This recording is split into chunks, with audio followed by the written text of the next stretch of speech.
بسم اللہ الرحمن الرحیم۔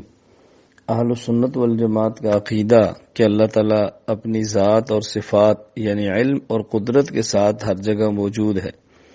اس کے خلاف کچھ عقلی اعتراضات کیے جاتے ہیں۔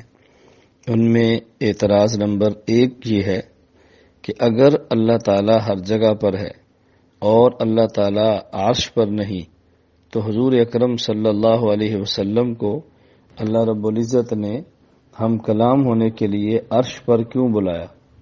تو عرش پر بلا کر بات کرنا اس بات کی دلیل ہے کہ اللہ تعالیٰ عرش پر ہے۔ جواب اس کا ذہن نشین فرما لیں۔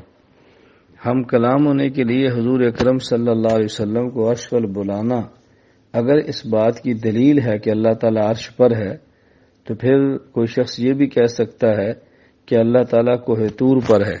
اس کی دلیل یہ ہے کہ موسیٰ علیہ السلام سے جب ہم کلام ہونا ہوتا تو حضرت موسیٰ علیہ السلام کو اللہ تعالیٰ کوہ طور پر بلا لیتے۔ اور کوئی شخص کہہ سکتا ہے کہ اللہ تعالیٰ ہر مسجد میں ہے، کیونکہ جب ہم کلام ہونا ہوتا ہے اللہ سے تو نماز پڑھتے ہیں، اور جب نماز پڑھنی ہے تو مسجد میں جاتے ہیں۔ جس کا معنی اللہ تعالیٰ ہر مسجد میں ہے۔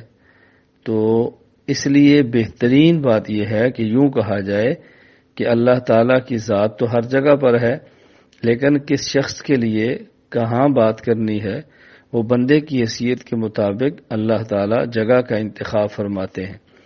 اگر بندہ ہم جیسا ہے تو انتخاب مسجد کا ہوتا ہے، اور اگر بندہ حضرت موسیٰ کلیم جیسا ہے علیہ السلام تو گفتگو کے لیے انتخاب طور سینہ کا ہوتا ہے، اور اگر بندہ حضرت محمد مصطفیٰ صلی اللہ علیہ وسلم جیسا ہے تو گفتگو کے لیے انتخاب عرش معلیٰ کا ہوتا ہے۔